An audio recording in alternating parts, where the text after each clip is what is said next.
long-standing history. We're good friends. That's a known fact. But we've interacted a few times in the ring, and it's always fun because I just get to mess around and be a bitch to somebody. It's like, the living legend right here in front of my face, and I'm going to insult you. But I love you. But I hate you. But I love you. So, what was all this rumor going on? That you were supposed to replace Angelina Love as a member of the Beautiful People when TNA was doing their tapings there. Oh goodness. Well, it certainly would have been fun. A little bit. I was, talking to TNA a little bit. I have actually gotten to perform for them recently. It was the 2016 all-women show that they did, the pay-per-view all-women show. But yeah, you asked about replacing Angelina Love. I know at the time she was, going to be stepping away and stuff. So, it would have been I think it would have been a really cool fit, for me to take her spot, and it would have fit my style, and we could have raised some hell together, but that didn't happen. So just, kind of, not point for point, but just, kind of take us through, because, up to that point, we're like at 2009, kind of from that point till now, how your career has evolved and some of the stops you've made and, relationships that you've made. Well, something a little different in my story as well is that I'm not a wrestler. I have never labeled myself a wrestler. That is not what I do. I am a manager. Okay. A heel manager specifically. So that's what I've, tried to build my brand as, I am center of controversy. I do attract a lot of attention, and you want me as your manager because I will do whatever it takes, and I will fight dirty to get you that belt that you want, So that's kind of how I've tried to, not market myself, but, label myself or whatever. Okay. Now, let's see. The progression of things I've done, like you said around like 2009. There's a little bit of like time gap, whatever, but I spent about 4 years working with FIP here in Tampa, Florida. Full Impact Pro. They're part of the WWE network.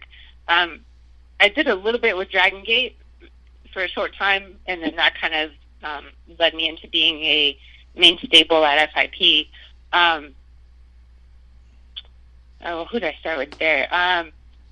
When I started, I was managing like Caleb Conley and the Scene with Larry Dallas. And then I kind of considered it a promotion because I was given my own tag team to manage, which was pretty cool. We were the Savages, so me and Eddie Graves and Teddy Stigma, we had this gimmick going for a while. We'd come out barbed wire bats and just not that we like.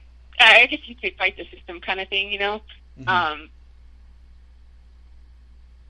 Both very, very great wrestlers. They hold their own in the ring, no problem. We actually wound up winning the FIP tag team belts. We had those for about a year or so. At the same time as I was managing them, I had a solo wrestler for FIP that I was also managing, Johnny Vandal. So, at one point I was doing 2 matches a show, for a good 6 months, running back and forth. So that was pretty cool, pretty crazy, a lot of pressure on me, a lot of guys to look after, that's for sure. That's okay, I'm experienced with multiple men at one time. It's all right. We had the FIP tag belts for a while. My tag team wound up splitting up. And my guys got into a big fight and everything. I tried to come in between them, but Eddie's a dick, so whatever. Let's see. In that time, also more recently, I did a couple shows with Ring of Honor back at like the end of 2015, beginning of 2016. Okay. I was lucky enough to get a few appearances with them. I had a dark match with Lucha Underground around the same time. That was amazing because I don't spend a lot of time in Los Angeles anymore. So to go home and like be part of such a big show was incredible. And like the second that I walked out, somebody's like, "I know who you are." Yeah. I'm like, "Oh, Eagle Boost, thank you." That was kind of funny, but yeah. So I've worked my way up from coming into the business and being looked at as the girl that's like, like, oh, you're not serious about this. You're not really here to do anything. You're just another stupid girl in the locker room. And I've built a name and built that trust with companies and earned my spot to make an appearance on Lucha Underground. So Right. that's how far I've come. Well, because I'm looking at some of the lists of things of where have you been, and like just even people that you've worked with, like John Moxley, Reba Sky, Sean Hernandez, and you mentioned Lucha Underground, which you worked with Matt and Reby Hart. Was it Reby or Rebby? Rebby Hardy. And I 50% chance of getting her name right, and I always get it wrong. And I even see in 2016 you got yourself involved in a match with Barbie Hayden and Raquel. Correct. Yeah, that was my appearance with TNA. I got to manage Barbie. Yeah, I managed. I helped her win. So that was pretty awesome. So I see you've been involved in a lot of WrestleMania weekends at WrestleCon and the things that are going on there, and it seems like you know what you want, and you're headed in the right direction. You're working for some big name companies. You got some tutelage from a lot of big names that are kind of taking you under their wing and showing you the ropes. So. I mean, what do you see? I mean, we're midway through, maybe a little bit more than midway. I don't even know what today's date is, but yeah, we're like midway through January. So we're now in January, 2018. So like, what do you see yourself doing this year? Oh, this year's a bit hard for me. To be real honest, it's one of those like, how much more fuel do I have for my fire? Like, how much do I have left to give to this? That's what kind of where I'm at right now. So in some ways, I kind of feel like this is that make it or break it year. Like, right. Can I find it in me to pull out that last little bit, that last try, go out on the last hurrah, or do I pull back and see what comes next? So that's kind of where I'm at right now, to be honest. Well, I mean, are you is there anything in the future as far as Lucha Underground is concerned, or maybe Impact, since they have a whole new direction? Yeah, I'm still trying to work that Impact angle, stay on my contacts there and see if hopefully there's a place for me. I would think at this point they'd be willing to try anything, so why not bring someone like me that can grab some attention, So yeah, I'm definitely still trying to plug away at Impact, and hopefully something will pan out there. If not, hopefully I'll be out at in New Orleans for WrestleMania weekend again. We'll see. I'm hopefully, if I'm out there, I'll be able to work with Wildcats. I've done a few shows for the company. I had a little spiff with, what is her name? Oh my goodness. I can't remember anything tonight. Rob Van Dam's girlfriend.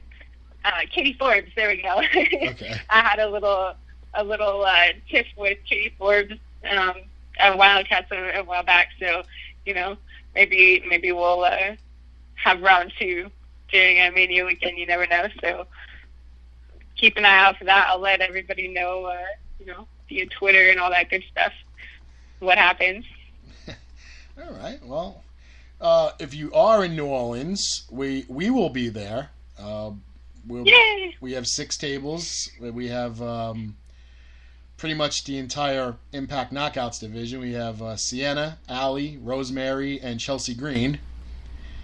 Nice. Along with Jazz, Saraya Knight, Camilla Kane, SoCal Val, Medusa, Rockin' Robin, Eric Bischoff, and Rodney Mack. There you got a full table there. Yeah. Nice. So I do hope that you come on over and visit and, maybe network with some of the talent that's there. And who knows, somebody says the right thing to the right person and, your career takes a turn for the better. And like you said, the turning point, that could be it. You never know. So, it would definitely be nice to meet you face to face. Yes, I always like to meet the people I talk to, in person and then on the radio, because it's just it's not the same. You can look at pictures, you can talk to them on the phone. It's not really the same, but what's for everybody out there with social media wise? How can they reach Trina Michaels?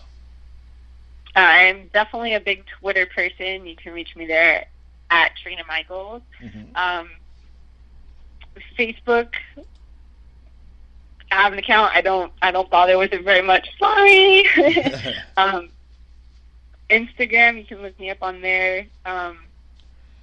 Trina Mania 113, I think. Yes, it is. Yes. Yeah, I got it right.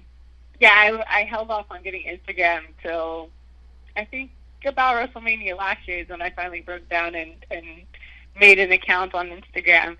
It just kind of seems silly. Like, I can post my pictures on Twitter. Why do I need another one? But, I guess it's okay. You can link them all together where you make one post and it goes on all of them. So. Yep, exactly. So, and then I see you also have a YouTube account at youtube.com/Trina Michaels Videos. Correct. I do have my YouTube channel. So there you go. It's full of zany craziness, bunch of silly outtakes, and me being ridiculous. So are you fully, officially retired with the adult industry?